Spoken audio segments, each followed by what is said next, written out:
இறையருள்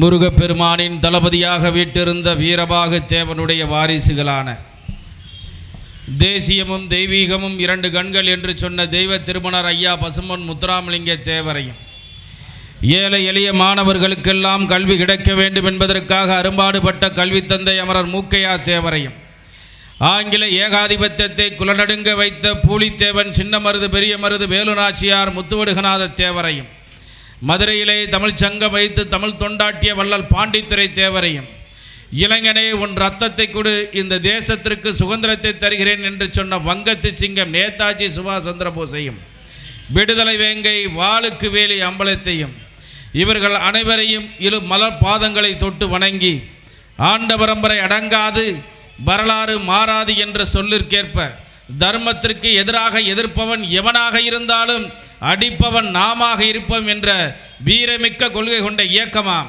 தென்னிந்திய ஃபாரூக் பிளாக்கின் சார்பாக முதல் கண் என் பணிவான வணக்கத்தையும் மரியாதையும் தெரியப்படுத்தி கொண்டு தேனி மாவட்டம் இந்து மக்கள் கட்சி சார்பாக கம்பன் நகரிலே நடக்கிற 10 ஆண்டு கால பாரத பிரதமர் நரேந்திர மோடியினுடைய சாதனை விளக்க பொதுக்கூட்டத்திற்கு வருகை தந்திருக்கக்கூடிய தமிழ் திரு அர்ஜுன் சம்பத்ஜி அவர்களே, இதற்கு தலைமையேற்று நடத்தி கொண்டிருக்கக்கூடிய தம்பி காமேஸ்வரன் அவர்களே, ரம்யா அவர்களே, முன்னிலை வைத்து கொண்டிருக்கக்கூடிய தென்னிந்திய ஃபாரூக் பிளாக் மேற்கு மாவட்டத்தினுடைய தலைவர் தெய்வம் அவர்களே, ஹரிஹரன் அவர்களே, இப்ராஹிம் அவர்களே, சரஸ்வதி அவர்களே, தென்னிந்திய ஃபாரூக் பிளாக் கட்சியினுடைய நகர ஒன்றிய மாநில பொறுப்பாளர்களே, நாங்கள் 90%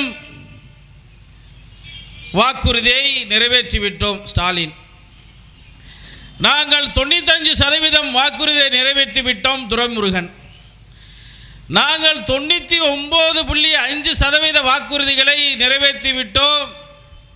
கனிமொழி. இது எது உண்மை? தேர்தல் பிரச்சாரத்திற்கு முன்பாக திரு ஸ்டாலின் அவர்கள் ஒரு குடுகுடுப்பக்காரன் மாதிரி, அவங்க சாதாரண நினைக்கக்கூடாது, சாமக்கோடாங்கி மாதிரி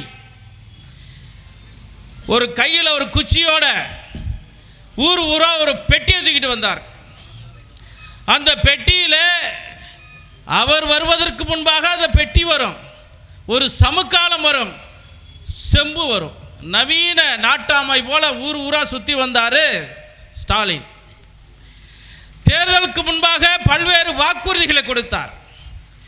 உங்கள் குறைகளை அனைத்து இந்திய அண்ணா திராவிட முன்னேற்ற கழக ஆட்சியிலே பல்வேறு முறைகேடு நடந்துவிட்டது.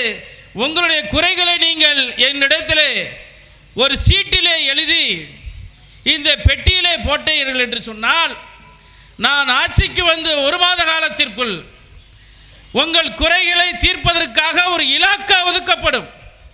அந்த இலாக்காவின் மூலமாக 1 வருட காலத்தில் உங்கள் குறைகள் தீர்க்கப்படும் சொன்னாரா இல்லையா? ஆனால் பாரதிய ஜனதா கட்சியை குறை சொல்வதற்கும்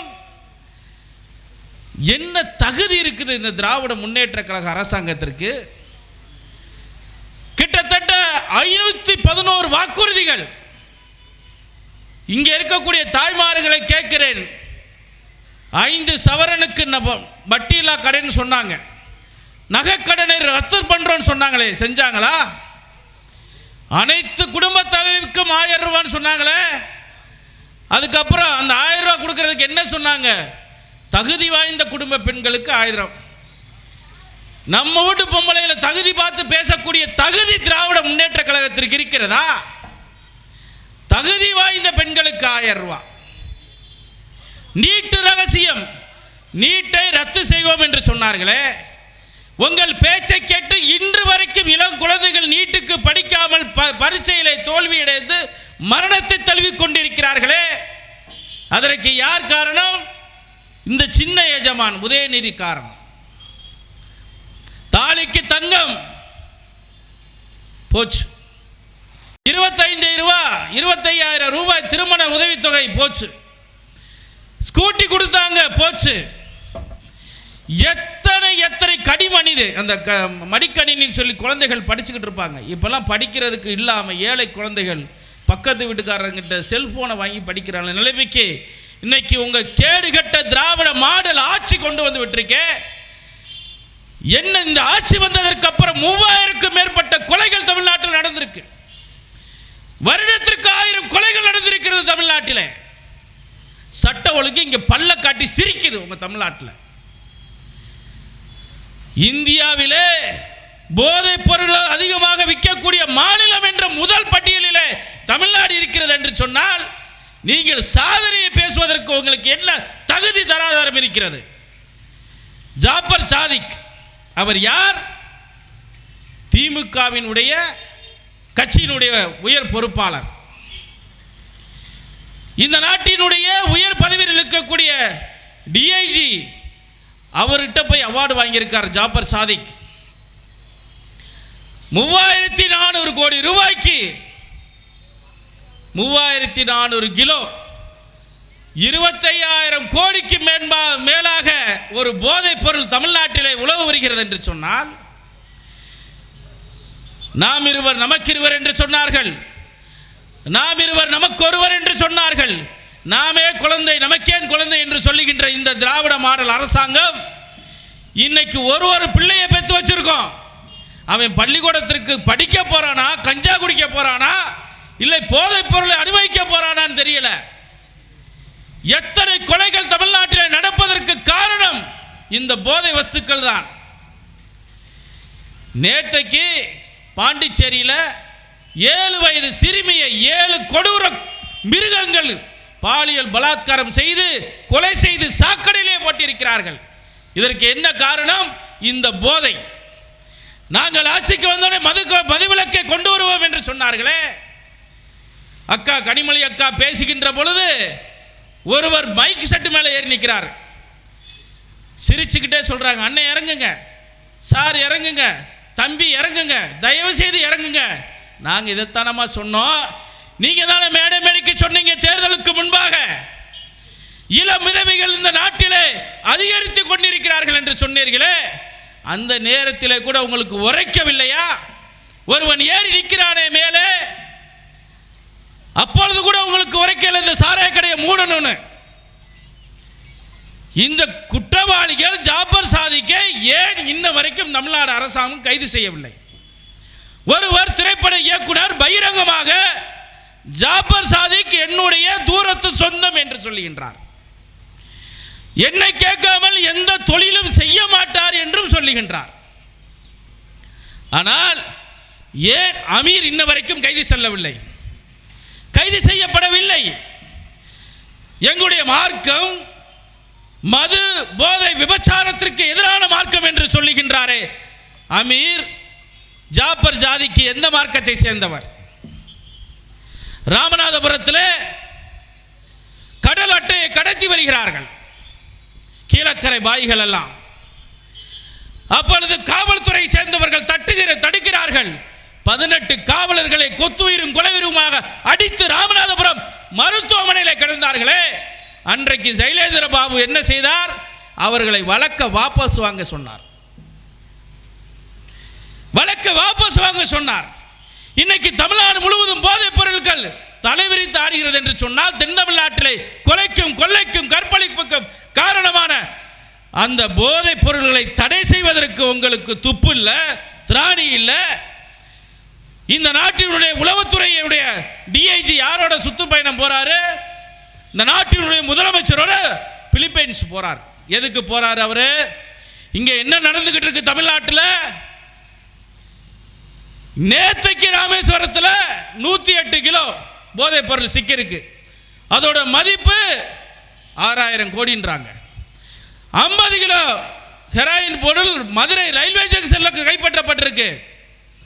அதோட மதிப்பு பல கோடி. இவ்வளவு பிரச்சனை தமிழ்நாட்டில் நடந்துக்கிறதுக்கு பிறகும் இங்கே போதைப் பொருட்கள் விற்கப்படுகிறது என்று சொன்னால் காவல்துறை என்ன செஞ்சுக்கிட்டு இருக்கீங்க? காவல்துறையினுடைய பணி என்ன? காவல்துறையின் கைகள் இங்கே கட்டப்பட்டிருக்கிறது திராவிட முன்னேற்ற கழக அரசாங்கத்திலே. இவர்கள் ஆட்சிக்கு வந்த பிறகு இங்க காவலர் இருக்காங்க, கூப்பிட்டு கேளுங்க, தனியா கூப்பிட்டு இப்ப சொல்ல மாட்டாங்க. இவர்கள் ஆட்சிக்கு வந்த மறுகணம் இவர்கள் போட்ட உத்தரவு, காவல் நிலையத்தில் லத்தியை பயன்படுத்தக்கூடாது, குற்றவாளிகளை அடிக்கக்கூடாது, 6 மணிக்கு மேலே யாரையும் கூட்டிட்டு வரக்கூடாது. கிட்டத்தட்ட 60% விழுக்காடுகள் காவல்துறையிலே பணியிடம் இல்லாமல் நிரப்பப்படாமல் இருக்கிறது. அடிச்சாலே கேட்க மாட்டான், அடிச்சாலே கேட்க மாட்டான். நம்மால் போலீஸை அடிக்கக்கூடாதுன்னு இருக்கு. இப்போ இருக்க போலீஸ் கையில் ஏதாவது லத்திருக்கான்னு பாருங்க, இருந்தால் அவங்க வீட்டுக்கு போயிடுவாங்க. ஏன்னா முள்ள மாதிரி முடிச்ச வைக்க எல்லா பயிலும் யாரு இவன் தான். அவனை அடிச்சா யாருக்கு வலிக்கும்? ஸ்டாலினுக்கு வலிக்கும், இளைஞரணி தலைவர் உதயநிதிக்கு வலிக்கும். இப்படி திருட்டு பயில 10 ஆண்டு காலமாக ஆட்சியில் இல்லாமல் ஆட்சிக்கு வந்ததற்கு அப்புறம் அராஜகம் தமிழ்நாட்டிலே, கட்ட பஞ்சாயத்து தலைவிரித்து ஆடுகிறது. தமிழ்நாட்டிலே காவல்துறையின் கைகள் கட்டப்பட்டு இருக்கிறது. முன்னாள் டிஐஜி சைலேந்திர பாபு என்ன செஞ்சுட்டு போனாரு? நல்ல மனிதர், கொய்யாப்பழம் சாப்பிடுங்க, கரும்பு ஜூஸ் குடிங்க, சைக்கிளில் போங்க. அவர் தான் அவர் மக்கள் மேலே வைத்திருந்த அக்கறை. இன்றைக்கு தமிழ்நாட்டிலே போதைப் பொருள் சராசரியாக கிடைக்கிறது என்று சொன்னால், இந்த திராவிட கழகத்தில் ஒரு பிள்ளை, ஒரு சின்ன பிள்ளை, என் மக வயசு, அந்த பிள்ளை பேசும் ஆர்எஸ்எஸ் காரன் இந்து முன்னணிக்காரன் தான் கஞ்சா விற்கிறானே. ஆனால் இன்றைக்கு கஞ்சா விற்பவர் திமுக காரன் இளைஞரணி பொறுப்பாளர்கள் எத்தனை பேர் இங்கே தமிழ்நாட்டிலே கைது செய்யப்பட்டிருக்கிறார்கள். இன்னொருத்தர் இருக்கார், ஆண்டி முத்துராஜா, சமூக நீதி போராளி ஆண்டி முத்துராஜா.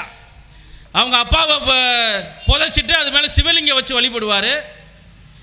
அவன் பொண்டாட்டியை புதைச்சிட்டு சிலுவையை வச்சு வழிபடுவார். ஆனால் சாமியே இல்லைன்னு பேசக்கூடிய ஆண்டி முத்துராஜா, அதெல்லாம் ஒரு கரெக்டாக ஒரு 1.25 அடி இருந்துக்கிட்டு அவனுக்கு வாய் இருக்குன்னு என்னென்னலாம் பேசுகிறான். அவன் வாய் இருக்குன்னு அவன் என்னென்னலாம் பேசுகிறான். எம்பெருமான் ஸ்ரீராமனை பழித்து பேசுகின்றான், இந்த பாரத தாயை பழித்து பேசுகின்றான். இந்து சனாதன தர்மத்தை உணராதவன்.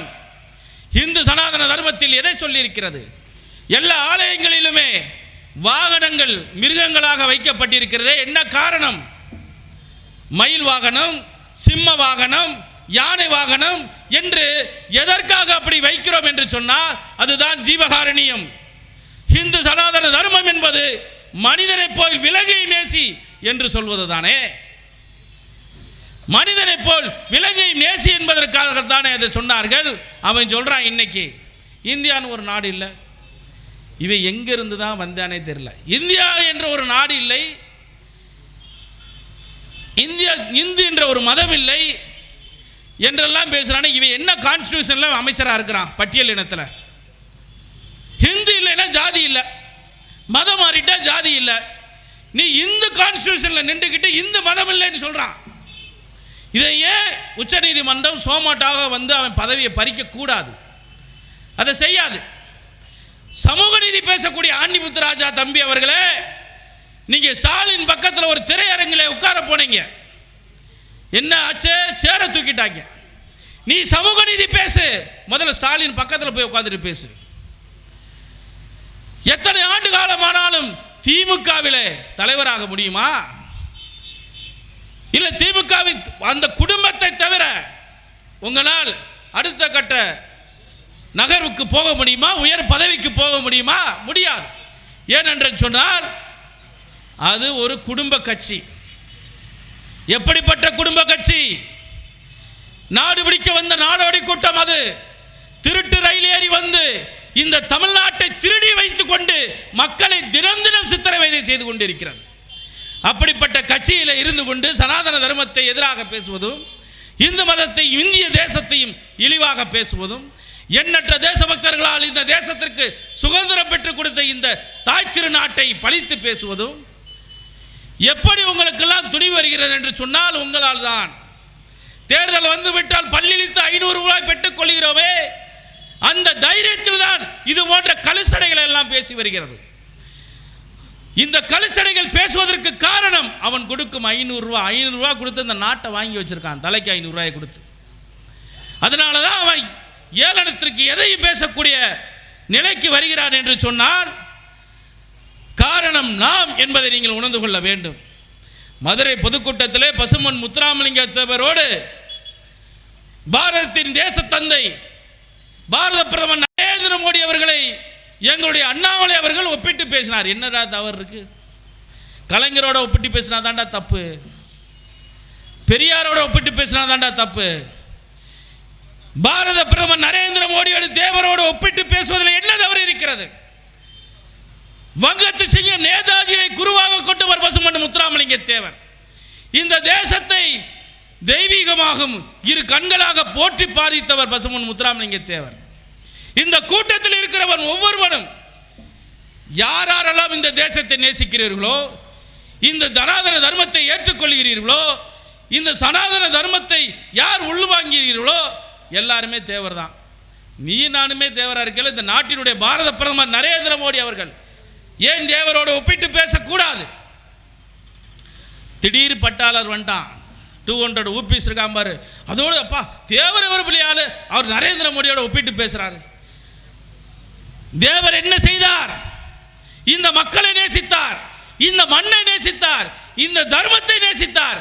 அதைத்தான் மோடியும் நேசிக்கிறார். அதனால அவர் தான் தேவர். நான் சொல்றேன்டா,